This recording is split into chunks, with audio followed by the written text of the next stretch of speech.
খাসজঙ্গল গ্রামে বিনামূল্যে আইনি সচেতনতা শিবির অনুষ্ঠিত হলো। ঝাড়গ্রাম জেলা আইনি পরিষেবা কর্তৃপক্ষের সচিব রিহা ত্রিবেদী ও পারিবারিক বিবাদ সংক্রান্ত আদালতের বিচারক দেবপ্রিয় বসু বাল্যবিবাহ, সাইবার ক্রাইম, ঘরোয়া হিংসা ও মহিলাদের অধিকার সহ নানা গুরুত্বপূর্ণ আইনি বিষয়ে আলোচনা করেন। আজকে আমাদের কাছে অত্যন্ত সৌভাগ্যের দিন, এই কারণেই বললাম যে আপনারা সকলে জানেন এই পারিপার্শ্বিক এলাকা বা এই পার্শ্ববর্তী এলাকা, এখানে বেশিরভাগ লোধাসভার কমিউনিটির মানুষজন বা আদিবাসী সম্প্রদায়ের মানুষজন বসবাস করেন। সেই জায়গায় দাঁড়িয়ে আমরা দেখেছি যে বিভিন্ন সময় কিছু অপ্রীতিকর ঘটনা, যেটা হয়তো ওনাদের জ্ঞানত নয়, না জেনেই কিছু ভুলভ্রান্তি করেন, আইন সম্বন্ধে এতটা সচেতন নয় বলে। এই এলাকার যারা লোধাসভা ডেভেলপমেন্ট বা কমিউনিটির মানুষজন আছেন, বা যারা এসটি সম্প্রদায়ের মানুষজন আছেন, বা যারা জেনারেল মানুষজন আছেন, অনেকের মধ্যে আমরা জানি না যে আমরা যদি কাউকে খুন করি তাহলে তার সাজা কি হতে পারে। বা অনেক সময় আমরা দেখেছি এখন বাল্যবিবাহের জায়গাটা অনেকটা বেড়েছে, এবং আন্ডার এজ প্রেগনেন্সি, কম বয়সে মাতৃত্ব আসা, এই জিনিসগুলো কিন্তু কোনো কোনো জায়গায় বিক্ষিপ্তভাবে বেড়েছে। অতএব এই জায়গাগুলোকে লক্ষ্য রেখে আমরা আমাদের কলমাপুকুরিয়া ফ্রেন্ড স্পোর্টিং ক্লাব আমরা আহ্বান করেছিলাম ঝাড়গ্রাম জেলা আইনি কর্তৃপক্ষের কাছে, ডিএলএস এর কাছে, যে এখানে এই এলাকার মানুষজনকে নিয়ে আমরা একটা সচেতনতা শিবির করব, আইন সম্বন্ধে আমরা যারা জানবো শুনবো, এরকম একটা শিবির করতে চাই। তো আমি আন্তরিকভাবে ধন্যবাদ জানাচ্ছি, কৃতজ্ঞতা জানাচ্ছি আমাদের দুই জজ, একজন জজ ম্যাডাম আছেন মাননীয় বিচারপতি, এবং একজন স্যার আছেন মাননীয় বিচারক। দুজনকেই আমি আন্তরিক ধন্যবাদ এবং কৃতজ্ঞতা জানাচ্ছি আমাদের সকলের সামনে এসে আপনাদের মূল্যবান সময় থেকে আপনারা সময় বের করেছেন, এবং যারা ডিএলএসএ থেকে এসছেন, আমাদের যারা অফিসার্স আসছেন এবং আমাদের থানা থেকে যারা আছেন, তাদের প্রত্যেককে আমি ধন্যবাদ জানাই। আমরা অনেক ক্ষেত্রে দেখে থাকি, বিভিন্ন সোশ্যাল মিডিয়া প্ল্যাটফর্মে আমরা দেখেছি যে ডিএলএসএ খুব দারুণ কাজ করছে, এবং আমাদের রীতা ম্যাডাম, বিশেষ করে আমাদের অলোকবাবু, যারা বিভিন্ন সময় বিভিন্ন ক্ষেত্রে মানুষের পাশে থাকেন, তাদেরকে নিয়ে আমরা অনেক আইনি ব্যাপারেও পরামর্শ করেছি। তো সবকিছু মিলিয়ে আমরা চাই এই এলাকার মানুষজন যারা আছেন, যারা আইন সম্বন্ধে এখনো অনেকটাই অনভিজ্ঞ, তাদেরকে কিছু বলা স্যারদের, ম্যাডামদের মুখ থেকে ওনারা বলবেন, আমরাও শুনবো। আমরাও অনেকটাই জানি না, খুব কম হয়তো জানি, কিছু কিছু ক্ষেত্রে কাজ করতে গিয়ে কিছুটা হয়তো শিক্ষা হয়েছে। তো আমরা সকলেই, আমাদের প্রধান ম্যাডাম আছেন বন্যা পানিভেরিয়া, পঞ্চায়েত সমিতির 2 মেম্বার আছে তাপসী তরাই, চিন্ময় পয়রা, পঞ্চায়েতের 2 মেম্বার উকিল সরেন, সীতা হাসদা থেকে শুরু করে যারা আছেন, আপনারা সামনে যারা মা বোনেরা আছেন, তাদের প্রত্যেককে ধন্যবাদ জানাচ্ছি।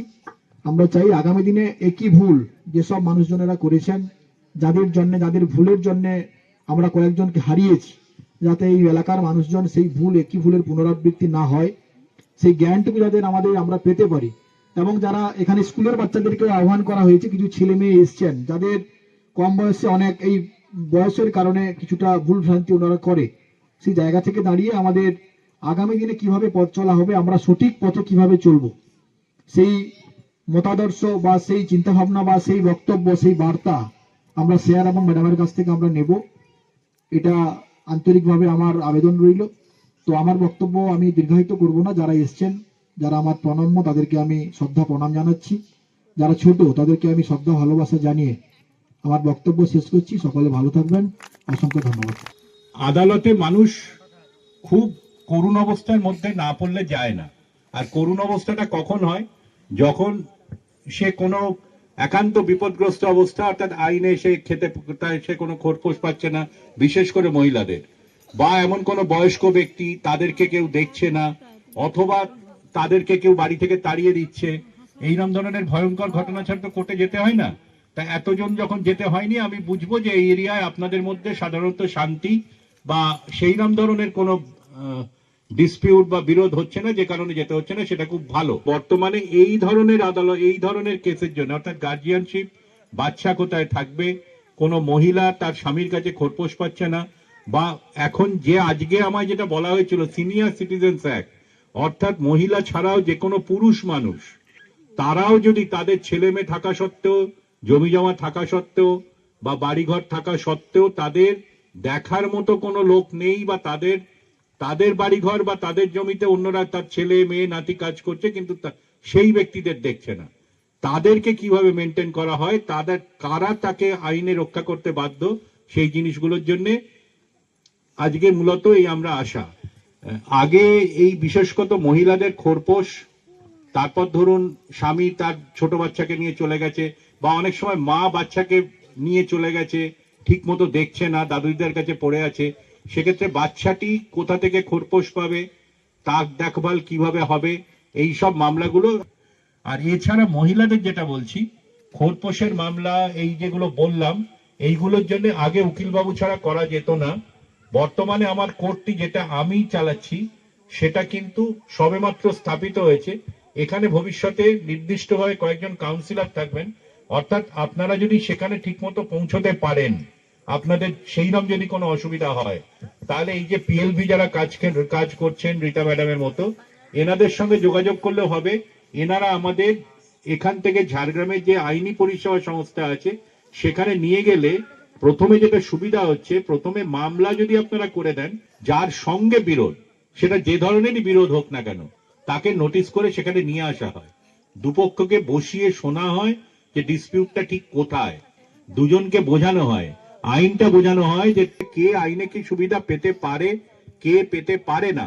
এই ব্যাপারগুলো কিন্তু আপনারা নিজে সেখানে শুনতে পারবেন। যতক্ষণ আসামি সাজা না হচ্ছে, আমরা কাউকে ভেবে নিতে পারি না এই অপরাধী, দুজনকেই আমরা সমানভাবে বিচার করতে হয়। আমরা কিন্তু তখন যে একজন মহিলার কাছে গেছে বলে তাকে আইনের সব দিক বোঝানো সময় দিয়ে সম্ভব হয় না, কিন্তু আইনি পরিষেবা সংস্থার কাছে গেলে ওখানে যারা আছেন, ম্যাডামও একজন বিচারক, কিন্তু এখন ওই পদটি তিনি আছেন বলে, বা সেখানে আমরাও অনেক সময় যাই, গিয়ে আপনাদের যাবতীয় প্রশ্ন, যাবতীয় ব্যাপার আমরা চেষ্টা করি সেটাকে আপনাদের বুঝিয়ে বলতে, আদালতে যেটা আমাদের পক্ষে সম্ভব হয় না। আর তারপরেও যদি বলেন তাহলে এখানে আসছি কেন, আমরা বিভিন্ন রবিবার, বিভিন্ন শনিবার কাজের ফাঁকে, এমনকি আজকেও আমি এখানে না থাকলে একটি আদালত হোল্ড করতাম। এরকম একদম সিম্পল ওয়েতে আপনারা যাবেন, অ্যাপ্লিকেশন করবেন, কোনো উকিল বাবু লাগবে না, নিজে থেকে পুরো ওই অফিসের হেলেমেদের বিরুদ্ধে পাবেন। এবার এরকমও হয় যে অনেক বাড়িতে ছেলে এই আইনের সাহায্য পাবো না, সেক্ষেত্রে ওই যারটা খুব বড় এখানে আপনাদেরকে হতিয়ার দেওয়া হয়েছে, সেটা হচ্ছে বলেছে যে অনেক ক্ষেত্রে হয় না, ছেলেমেয়েরা আপনার কাছ থেকে মানে সব নিয়ে নিল, এবার আমাকে দেখছে না, খেতে দিচ্ছে না, পড়তে দিচ্ছে না, আমি কোথায় যাব? তো সেই ক্ষেত্রে এত বড় এই হতিয়ার দিয়েছে। এখানে আপনি যদি এসডিও কোর্টে যান, তাহলে কিন্তু ওই ভদ্রলোক যিনি দলিলটা দিয়েছেন, ওটা ভাববেন না যে আমার জীবন শেষ হয়ে গেল, না, আপনাকে দেখছে না, খেতে দিচ্ছে না, বাড়িতে থাকতেও দিচ্ছে না। এই সমস্যা যারা ফেস করেন, এই ঝাড়গ্রাম জেলার প্রত্যেকটি থানাতে আমরা অধিকার মিত্র আছি। তো আমি হচ্ছি আমাদের বেলিয়াবেড়া থানার অধিকার মিত্র রীতা দাস দত্ত। আপনাদের নয়াগ্রাম থানাতে আছেন অলোক কুমার দাদা, ইনি হচ্ছেন আপনাদের নয়াগ্রাম থানা এবং বিডিও অফিসে বসেন। এখানে আমাদের যে বিশিষ্ট ব্যক্তিগণ আছেন, ওনাদের মূল্যবান বক্তব্য আপনাদের কাছে রাখবেন, আইন সম্পর্কে বিস্তারিত অনেক কিছুই আপনাদেরকে জানাবেন। তো কোনো সময় কোনো দিক দিয়ে আইনি সমস্যায় আপনারা যদি পড়েন, তাহলে আপনাদের যে থানাতে যে দাদা রয়েছেন অলোক কুমার সিং দাদা, আপনারা ওনার সঙ্গে যোগাযোগ করবেন, আপনারা আপনাদের সমস্যার সমাধান অবশ্যই পাবেন, এবং সরাসরি আমাদের ঝাড়গ্রাম জেলা আইনি পরিষেবা কর্তৃপক্ষতে গিয়েও আপনারা সুবিধাগুলো পেতে পারেন। তো এখানে আইন বিষয়ে বিস্তারিত আজকে জানাবেন স্যাররা। তো আমাদের অফিসের বিনামূল্যে যে পরিষেবা পাওয়া যায়, সেই পরিষেবা সম্পর্কেও আপনাদের কাছে আমরা জানাবো। যদি কারো কোনো সমস্যা থাকে আপনারা আগে মন দিয়ে শুনুন। আপনাদের কাছে আমরা একটাই অনুরোধ, আপনাদের জন্যই, আপনাদের কাছে যেই আইন বিষয়ে আমরা জানার জন্য কোর্ট অবধি আমাদেরকে দৌড়াতে হয়, সেই কোর্টের বিশিষ্ট ব্যক্তি আমাদের যে জাজ ম্যাডাম বা স্যাররা আছেন, আপনাদের কাছে এসেছেন। এই মূল্যবান সময়টাকে আপনারা সদুপয়োগ করুন। আপনাদের যদি কোনো সমস্যা থাকে, আমরা সবসময় আপনাদের কাছে আছি। তো মন দিয়ে শুনুন।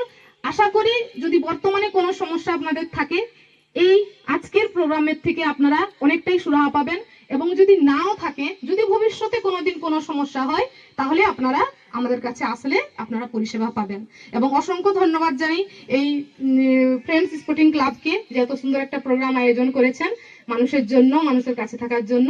তো এই বলে আমি সবাইকে ধন্যবাদ জানিয়ে আমার বক্তব্য শেষ করছি, এবং আমি অনুরোধ করছি আমাদের জেলা আইনি পরিষেবা কর্তৃপক্ষের যে অফিস মাস্টার স্যার রয়েছেন, ওনাকে আমাদের অফিস সম্পর্কে বিস্তারিত জানানোর জন্য।